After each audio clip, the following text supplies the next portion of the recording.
আপনি কি সত্যি লস করছেন নাকি আপনি একই ভুল বারবার করছেন? ব্যবসায়ীরা অনেক সময় এই ধরনের কিছু ভুল করেন যেগুলো না বুঝে ব্যবসাকে লসের দিকে নিয়ে যায়। লোকেশন ভুল নির্বাচন, ব্যবসা যে জায়গায় করবেন সেটা ঠিক না হলে সব কিছুই ক্ষতিগ্রস্ত হয়। ভুল জায়গায় ভালো আইডিয়াও লস করে।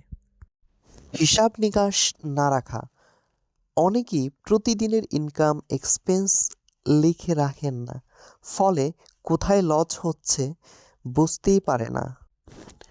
বেশি খরচে শুরু করা, শুরুতেই বড় দোকান, বেশি স্টাফ, দামি ডেকোরেশন এগুলো লসের প্রধান কারণ। মার্কেটিং না করা, চমৎকার পণ্য থাকলেও মানুষ জানে না, তাই বিক্রি হয় না। মার্কেটিং মানুষের চোখে ধরা পড়া। সব কিছু নিজের মতে চিন্তা করা, গ্রাহকের চাহিদা না বুঝে ব্যবসা করা মানেই ঝুঁকি। আমি যা পছন্দ করি গ্রাহকও তাই পছন্দ করবে, এটা ভুল। প্রোডাক্টের মান ধরে না রাখা, শুরুর দিকে ভালো, পরে মান কমানো, এটাই রেগুলার কাস্টমার নষ্ট করে। সময় মতো সিদ্ধান্ত না নেওয়া, প্রতিযোগীর দাম কমে গেলে বা মার্কেট ট্রেন্ড বদলে গেলে দ্রুত সিদ্ধান্ত না নিলে ব্যবসা পিছিয়ে পড়ে। কাস্টমার সার্ভিসকে গুরুত্ব না দেওয়া, অমায়িক আচরণ, দ্রুত সার্ভিস, ছোট ছোট সুবিধা এগুলোই কাস্টমার ধরে রাখে। অনেকেই এগুলো অবহেলা করেন। লাভ দেখলেই ব্যবসা শুরু করা, শুধু লাভের কথা ভাবলে ব্যবসা বেশিরভাগ সময় ফেল করে।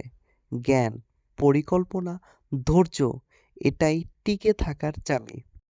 স্টকে বেশি ইনভেস্ট করা, বিক্রি না হওয়া জিনিস জমিয়ে রাখা মানে টাকা আটকে রাখা। খুচরা ব্যবসায় এটা মারাত্মক ভুল। কর্মচারী ভুল নির্বাচন, অভিজ্ঞ না হলে বা দায়িত্বশীল না হলে ব্যবসার ক্ষতি হয়, বিশেষ করে খাবার বা কাস্টমার বেস যেসব ব্যবসা করা হয় সেক্ষেত্রে।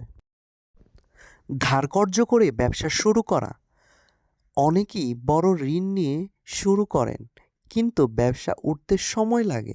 ঋণের চাপ ব্যবসাকে দ্রুত নষ্ট করে।